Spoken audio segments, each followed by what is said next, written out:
Jadi belajar ketuhanan yang Maha Esa itu bukan bacaan, tapi dari orang yang berketuhanan itu pasti orang yang meyakini adanya Tuhan.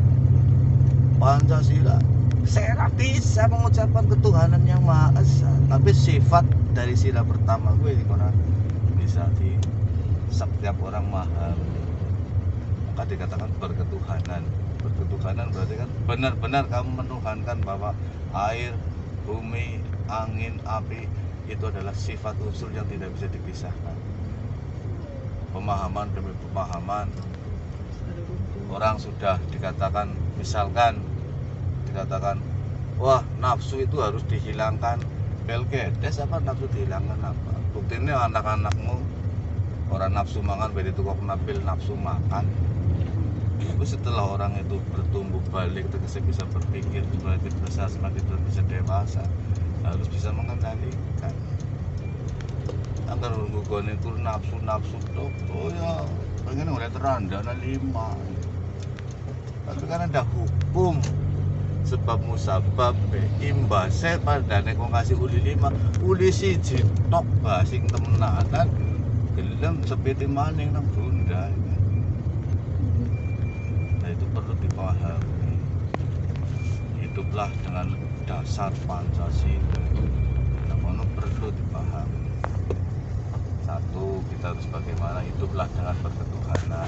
Kalau orang yang sudah berani menuhankan Allah Tuhan semesta alam, dia nanti akan orang menjadi orang yang punya etika, punya martabat, akhirnya berbuat ikhtidal, sikap yang adil ngono ke ora duwe 150 orang kudu sing ya kudu bisa memposisikan tempat dan kedudukan. Jadi adil, sepatu sepasang kanan karo kiri, bagi si ukuran kanan disukna nang sebelah kiri, paling-paling kayak mulai kapan kayak adil itu tidak harus 50 dibagi 25 loh, yang penting adil ya, sepatu sepasang mesti ya koplak lah. Maka manfaat daripada kita dianugerahkan pendengaran, dianugerahkan alat berpikir, sentral titiknya nang kono kabeh. Maka jika pikiran kita namun diisi dengan sesuatu yang positif secara bahasa gabul apa ya, positif thinking apa positif apa des? Nongkrong. Positif thinking karo tongkrong. Lah jika karo tongkrong berekasane kayak ngapa des? Tongkrong komandan miring nggak kena ngapa bun otomatis tak bisa kok. Oh. Komandan kok. Enceng orang lebih ngelosok.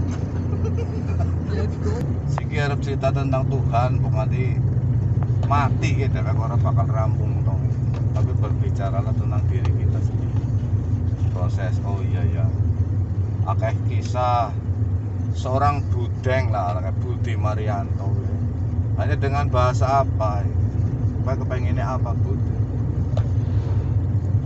Sembadani. Penting ke Tuhan dulu. Ya, cuman menjawab apa? Aku pengen ngerasak nasi ayam. Gampang nek wong ngrasakna ayam. Mangane sing anteng. Pertamane ngomong pangan sing anteng ya aku takut tahu. Akhirnya tertidoki sing ngobrol pirang-pirang. Hanya dengan satu daun kelor, satu lembar daun kelor, dia langsung meneng sing ora bisa jawab, guys. Bud, aslinya gue weruh apa diweruhi lagi daun kelor.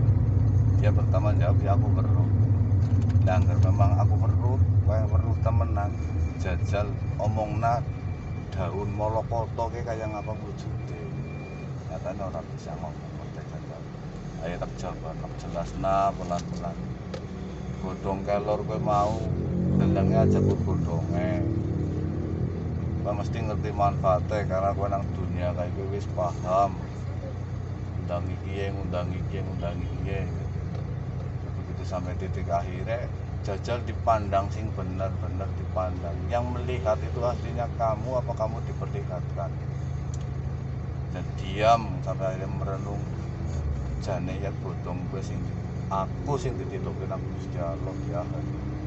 Nah, dari daun galon itulah Budi bisa merasakan mulai ngerem sampai akhirnya mau ngolet nak mau ngarep pada gawe tegean gawe sayur Budi pertama nang ngono kan akhirnya jaluk izin aku pengen belajar memahami temenan belajar karo siapa aku belajarnya karo alam semesta sebab wujud Tuhan yang sebenarnya tanpa arah tanpa nggon sebenarnya tidak punya arah tidak punya tempat tidak punya nama hanya sesebutan tapi kebanyakan orang ngomong sesebutan pasti jeneng pasti nama ada yang dikatakan asmanya Allah adalah kuasanya Allah kuasanya tanpa sangsoyo cuma dia awalan sabtu tidak aroda sayan ayakul lahu kun fayakun gue nek nang versi wong Islam versi wong Jawa ya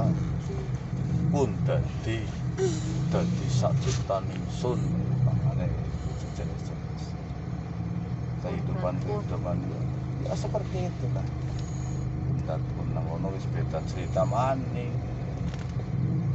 bisa bener-bener sing dipahami dudu Jawa tapi ditarik sing lebih dalam sikit oke nang arep pirang-pirang apa semua petunjuk itu harus ada tulisannya Des? Nggak ada. Kok bisa ngerti lampu sen kayak apa kayak? Itu ke kiri. Nah, berarti kalau lampu sennya nyalanya ke kanan, beloknya ke kiri. Kanan. Nah, Astagfirullah ya kanan. iya kan? Nah, dengan tanda-tanda ini kamu udah yakin bahwa motor itu nanti mau belok kanan karena lampu sennya ke kanan. Nah, dengan tanda-tanda yang sudah sangat luas ini saja orang belum yakin bahwa dia maha penyelamat. Itu hebatnya kan apa sih yang jadi penghalang bagi kita untuk dengan hidup bersama Tuhan kita. Si ngalang-ngalangi siapa? Aslinya dia tidak pernah meninggalkan barang sedetik saja dengan kita. Kita sebagai manusia sing sering-sering itu jajal-jajal ngerti wong jengkel orang kepenak ya 3 bulan padahal kita tiap hari sudah diajari semuanya sudah ada rasanya tapi karena aku tiupkan roh ke dalam jasadmu dari sempurna sekarang alat berpikir sampai dengan jasad tugasnya adalah nyempurnakan niatnya sing maha kuasa walaupun ngomongnya ngana maning sing arep musik-musik kena jadi ada sebuah kisah di khotbah Nabi Isa itu jelas-jelas jadi sebelum kamu memberi Allah itu lebih dulu memberi dan sebelum kamu mengasihi Allah itu lebih dulu mengasihi maka jikalau ada orang yang mengaku beriman kepada Allah dan Rasulullah tapi masih membenci saudara-saudara yang dilihatnya itu jadi mata Allah dikatakan pendusta secara bahasa kitab Quran disebutkan ngono ke surat Al-Baqarah 8, 9, 10 ketone mendusta tapi jangan sing dilawan ke Allah sendiri banyak orang yang Allah Akbar nang jerone buka ya apa sing perlu dipahami maka dari kisah-kisah seperti itu diambil pelajaran apa kan Berarti jangan sampai membenci orang ya Pak. Aslinya ya nural tugasnya dewek mengasihi itu simpel loh Bismillahirrahmanirrahim itu kan lafal dari Tuhan Maha Esa sing kuasa cara bahasa mentereng itu kan diceritakan guru-guru besar para al-mukarram nah satu huruf saja mengandung makna yang sangat luar biasa Bismi al-ba'u majrurun bil ba'i wa alamatuhu kasiratun dohiratun bifili maftufin takdiru alifu wajan saya bahasanya mau buka kira bahas padahal mau ngebel gedes ya. Tapi itulah hebatnya Allah orang bisa disangka-sangka orang bisa digambarkan yang apa-apa sebab gambar nang alam dunia gambar apa-apa itu sifat aja ini sing kuasa dunung nang keyakinan ya kudu tepat sing diyakini sapa sing maha kuasa. Yakine karo Allah lah kudu dipahami Allah ki apa? Allah ki seruan semesta alam. Kamu lihat daun itu des, Bergoyang. ya, Ya ada angin. ya. Nah, kamu bisa melihat itu apa kamu yang diperlihatkan daun itu? Diperlihatkan. Nah, kalau kamu tidak percaya dengan diperlihatkannya bahwa dialah yang memperlihatkan tanda-tanda kuasanya dan dialah juga yang menurunkan rezeki yang dari langit dan dari bumi. Langit dia sendiri, Allah sendiri berfirman seperti itu. Lah terus dewek asline ki wayang kayu apa nu apa? Bayang kayu. Nah, wayang itu dari gambarnya kayu ketegese uripe bersyukur. Dan tanda-tanda kayak ini sinang Ghafir, surat Ghafir ayat 13.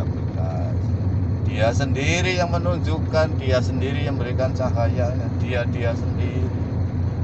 Maka bagi orang-orang yang sudah memahami, bisa dikatakan kayak tokoh-tokoh sufi, orang yang sudah paham ini lah, mengaku dirinya ada adalah dosa besar, kemusyrikan yang tidak ditandingi dan tidak diampuni.